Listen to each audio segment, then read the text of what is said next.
if you watch my daily financial news, you will know that I did a 3-day event with Think Media. Shout out Sean Cannell and the entire team.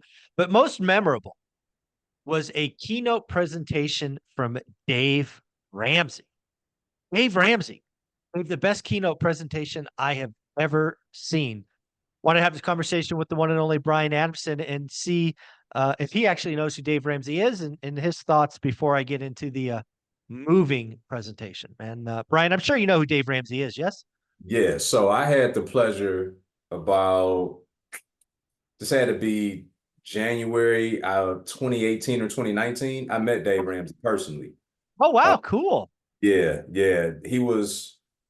Uh he was basically at my church to kind of launch his Financial Peace University throughout our, I think at that time we had 5 campuses.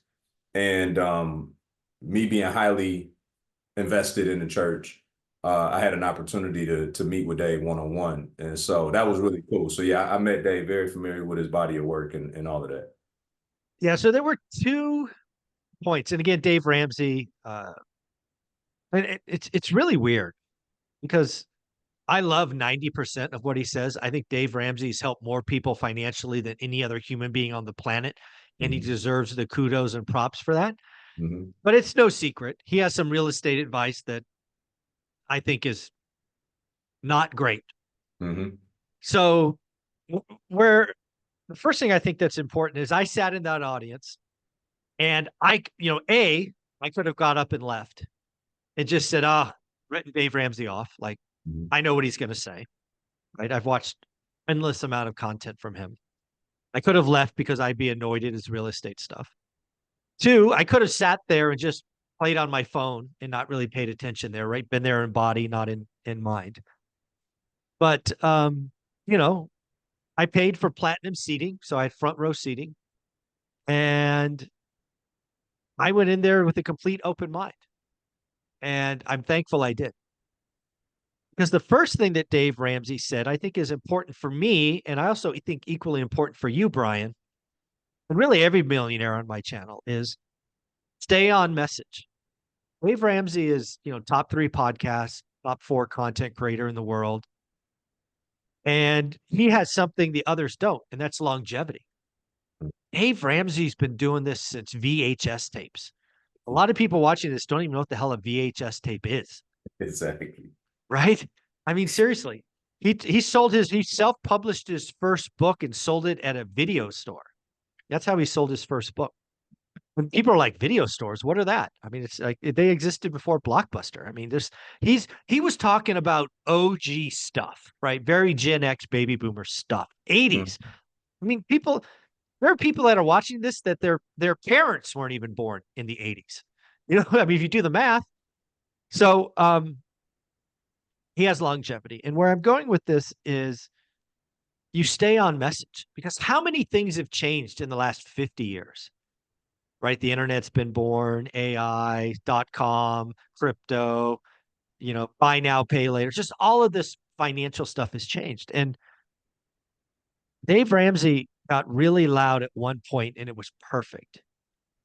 And he's like, stay on message. If you have something that you have to get out, you have to share, stay on message. Who cares what the trolls underneath the bridge are saying? Stay on message. You're not taking a poll. If you believe it with every fiber of your body, stay on message. Yes, you will get hate. Stay on message. Yes, it will start slow. Stay on message. I think that's just so important for guys like you and I as we begin. We're 1/100th of the way, 1/1000th of the way Yeah. to that. And I guess I took that as a word of encouragement. What say you? Yeah. You know, it's interesting to me that we're having this conversation because probably less than the last 2 weeks, I've been reminding myself of this very thing. And kind of my modus operandi lately, I get up every day just seeking to be better. And I know that may sound oversimplified to the viewer, but essentially every single day I'm taking this posture of humility to where I'm trying to learn something new every day, whether that be directly inside my field, whether that may be ancillary to it, or have nothing to do with it at all. I'm just trying to learn something new every single day and continue to evolve intellectually, spiritually, emotionally, and all these things. Because to your point, when you said 1/100 for 1/1000, whatever the number is, I agree with you. I think we're so far away from what we're actually going to be doing. It's not even funny right now. And Right. so it's like, how do you stay diligent in the work and in the season that you're doing when you really don't know what this is leading to next? But if you don't stay diligent in the moment and continue to be your very best self day in and day out in this moment, then whatever is out there in the next moment, you probably would never get to the realization of that. Yeah. I just thought that was so, and again, one of the things that Dave Ramsey has that you can never take away is longevity, Mm-hmm.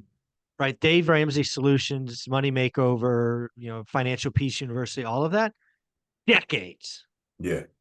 decades. And, Yeah. and it works. It Yeah. just works. I'm gonna tell you something else that I saw from Dave, and this is probably gonna shock you, maybe, maybe not, but there was an interview that was done. I gotta go back and find it and send it to you. But this was the most rattled that I've seen Dave, right? And we know nobody rattles Dave, right? But this was the most rattled that I've seen Dave. And in this interview, the guy was basically asking him the timeline from when he started Financial Peace University versus when he was already doing the same practices himself. And as he's tried to go back through this timeline, what came out of that conversation was he was teaching the principles in Financial Peace University before he was actually utilizing them all himself. Before he mastered them, he was teaching them. And I just say that to say I think that directly correlates with what you're saying.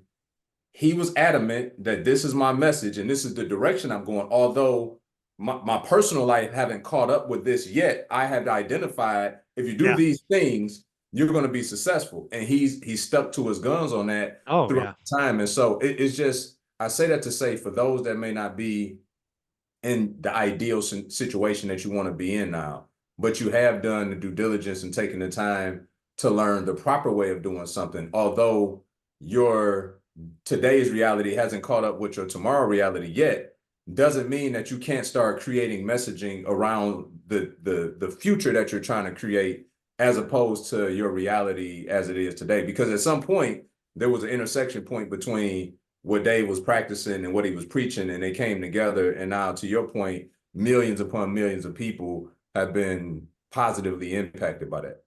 Yeah.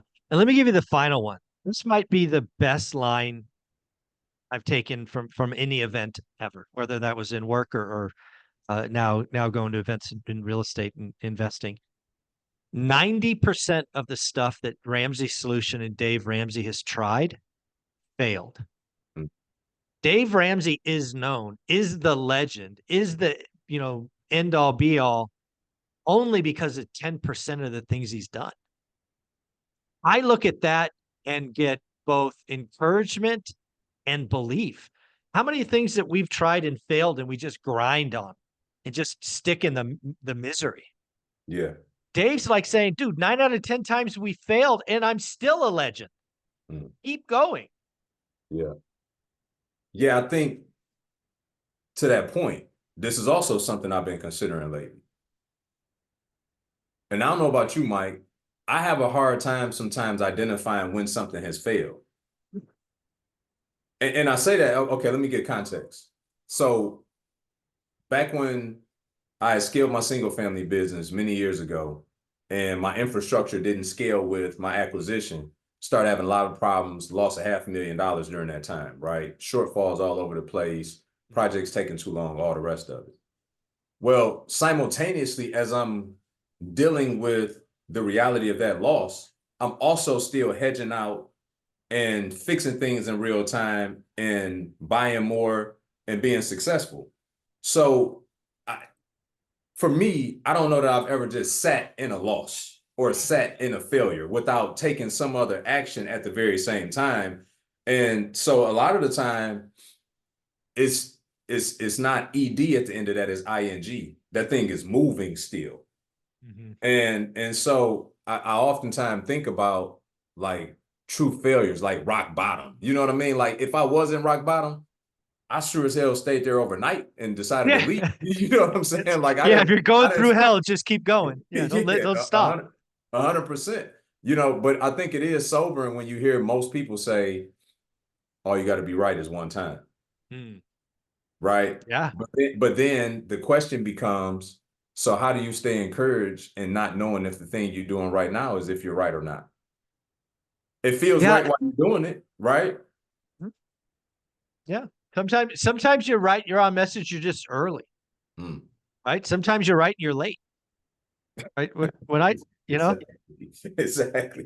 Exactly. it's just wild. But again, I was just so impressed with Ramsey's talk. And again, I still disagree with his real estate advice. Yeah. It's okay. You can Yeah. stay on message and so can I. But I love the fact that, 40, So 50 so why years. don't you for the people, because maybe they never saw a different video from you. What Mm, specifically about Dave Ramsey's real estate advice don't you agree with? you have to pay cash for your houses, Okay. right? Don't buy an investment property unless you can pay cash. Yeah. I think that is, if you're out there and you're saving up to buy your investment property with cash, inflation will just eat you alive and you'll never be able to buy one. Yeah. I could argue both sides of that, right? The older I get, the less I like debt, right? True. It's just a personal preference at this point. Like a lot Sure. of my portfolio, I look at because I know how to generate cash outside of my portfolio. I'm now looking at that cash differently in terms of what I would do to, mitigate exposure on the debt side. And again, I think if we understand.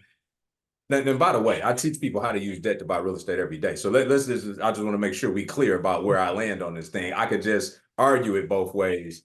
And I don't think there's necessarily a right or wrong. I think there is a Oh, right or better there's based off of the individual. no, I think there's absolutely a right answer. And again, I think it's when you're starting your journey. Yeah, I think when you're starting your journey, you need to use safe leverage, nothing stupid. You need to get cash flow day one. You need to do it right. When you get to the end, you have options. And if you want to yeah, consolidate your portfolio and live debt free, great. That's your choice. yeah, But if you're working and you're going to buy a duplex and you're going to save up to buy the property with cash, most people will never buy the duplex because the price of the duplex will rise faster than you can save. yeah. But you also know that most people won't go out and learn how to buy it the right way as well, though. I mean, I'm just saying, right? So, case in point, I'm talking to a couple the other day, and they went out and got some bad information on buying their first property. Okay, they're buying this Okay. property to flip it. And whomever they paid for counsel, which was so unfortunate that they paid these people, Mm. told them to be more aggressive in their market to bypass the inspection. So, and these are two serial entrepreneurs that had pretty good liquidity going into this thing. Mm. They they go and they bypass the inspection. They got liquid reserves, so obviously they got the deal. They go in and obviously they miss a lot. The contractor did get in and out in 30, 35 days on this $55,000 renovation. But at the conclusion of it, by the time they put it on the market, they had to go back and spend another $30,000 to correct things that were done. And then the property, after being listed, didn't sell. And so they've been paying $1,750 a month in debt service for almost 12 months. So it's 9 grand, Mm. 6 months for those that's trying to count. And now here this property sits on the market at 189. The loan amount is 150. They're Mm. probably going to have to sell for 170 if they're lucky, just to net neutral Mm-hmm. on the payout to close the loan out. And all the while, they're probably going to lose close to $70,000 liquid when this is all said and done. So if we just use Dave Ramsey's philosophy in this particular instance, right, then it doesn't necessarily negate the fact that they take the loss, but the loss isn't as big of a loss considering the leverage that they went out to buy the thing, right? And that's what I mean by, yes, it makes sense to use leverage if you have the right information. If you don't have the right information and you got a credit score and some money in the bank, you will soon, a fool and his money shall soon depart, as the Bible tells us. So I still think that there's a prerequisite to using leverage. It's not just because you have the ability to. Well, let's get into that. Because again, all information isn't good information. Mm-hmm. It's losses happen all the time. For sure. The other thing that I think is really important is debt. I agree with you. Debt is often the cause of pain. Even Dave Ramsey. Dave Ramsey is very clear. He was flipping properties, back in the 80s. Mm-hmm. And he grew a net worth to $1 million. Dude, he had $1 million net worth in the 80s. Yeah, exactly. That's got to be like 10, 15 million bucks today. Exactly. And he was like 21 at the time, which is crazy. Respect for Mr. Ramsey. But then it was this debt structure that blew up. People may not know this, right? We talked today about 30-year money, 15-year money. Mm-hmm. Dave Ramsey was using 90-day money. Yeah, man. 90-day. Yeah. It doesn't take a fart in the wind to watch that blow up. If you're on 90-day money, you are gambling. Straight up gambling. Yeah.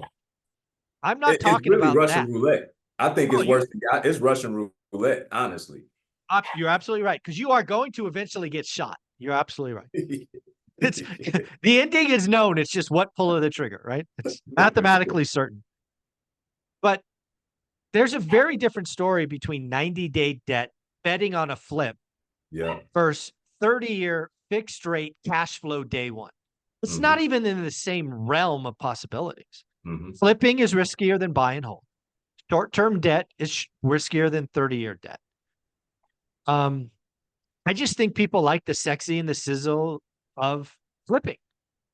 And if you've got unwise counsel that says overpay to buy, avoid inspections, hire a contractor that you got to go back and rework, don't have your ARV right, you're going to lose. Shoot, I interview millionaires on this channel every week who lost multiple six figures, when rates ran up in Q4 of 22 and they lost in 23. If you are playing a short-term game like flipping, it doesn't take a lot to lose. I knew a guy that was worth 10 million bucks, legit 10 million bucks, 2008, 2009, was bankrupt by 2010 because he didn't take one $50K loss. Crazy. I mean, flipping is risky. On the other side of that, by the way, like I just saw as recent as yesterday, one of our students posted in our group that's in our mastermind, they put their flip on the market under contract less than a week, right? They're going to make 35, 40 grand on the deal. We got another one in Cleveland, same situation, less than a week under contract. The guy down here in Florida just sold his flip 2 weeks ago, made $70,000. If you do it the right way, there's still money to be made in the market. Absolutely. Right? And but at the very same time, and I want everybody to also pay attention to, even when you're buying cash flow though, if you plan too close to the edge, with your margins, I don't care if it does cash flow day one.